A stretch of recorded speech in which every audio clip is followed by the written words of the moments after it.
Hello and welcome to another 642 Tiny Things to Draw update. We are starting off with cherry tomatoes. I am using colored pencils. I actually started with the highlight with a very light orange and then went to the shadows with the dark red and then filled in the rest with all the midtones. I colored in the background purple and darkened the edges with blue, and I quite like how all these colors came out. Lastly, I outlined everything, then added a little bit of highlight with Grabie acrylic paint markers, and here is the finished product. I think it came out really cute. Next up, we have a kumquat, and I'm using the pastel set of Micron acrylic paint because it was near me and I wanted to use some different art supply than what I am usually using. I did not sketch this out at all. I completely winged it, and honestly, it came out pretty good. There I am blotting a little bit of yellow over the orange to get that kumquat skin texture. Once all the paint was dry, I used Grabie acrylic paint markers to add in the fine details, and then I filled in the background purple because, I don't know, apparently purple is a good background color. I tend to fill in a lot of the backgrounds with purple. The finished doodle photo is in much different lighting. I don't know how I managed to do this, but that looks highly saturated. That is not accurate colors. Anyway, moving on, now we have an icon for an app. I was not excited to draw this in the slightest. I drew the Instagram icon off of memory. I didn't even look up a reference photo. Here I am filling in the background with rainbow colored pencils because I thought that was fitting, and here I am completely winging the logo.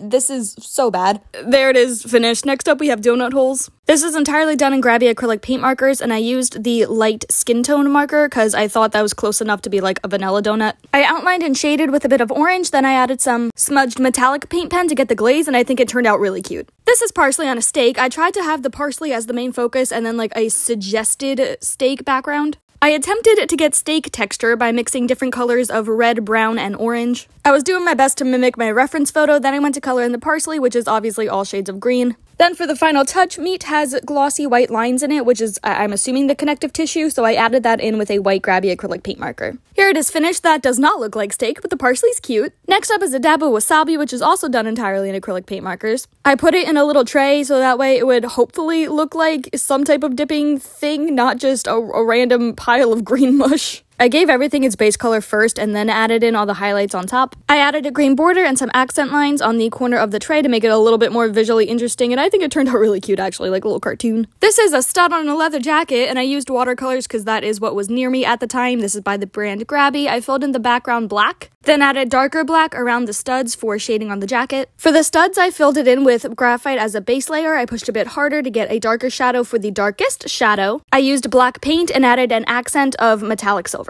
Next up, we have a diamond or jewels, and I had high hopes for this, and it did not execute well. I used entirely metallic paint pens because my thought process was, oh, jewels are shiny, so are my metallic paint pens, so let's just make the whole thing extra shiny because that's fun, except it doesn't look good. I tried to use highlight and low light by using different colors of paint pens, and I like the concept of that, and I have successfully executed that before, just not in this drawing. There it is finished. It's bad, I know, but at least it's shiny. This is a padlock on a diary, and it came out so cute. I added some base shading in my sketch with graphite and colored it in with Artist Loft colored pencils. I made the padlock a heart shape because I think that's so stinking cute and also very nostalgic. Because like all of the diaries marketed to little girls in the early 2000s had the heart-shaped locket. And you know, I'm here for it, so it's my drawing. Lastly, I added a little bit of accents with Grabie acrylic paint markers, and here it is finished. Again, it's so cute. This is a golf tee, again using Grabie watercolors because it's what I had on hand. This is such a simple drawing and there's nothing really technical about it, but for some reason it looks so good to me. I think maybe because of how centered it is and because the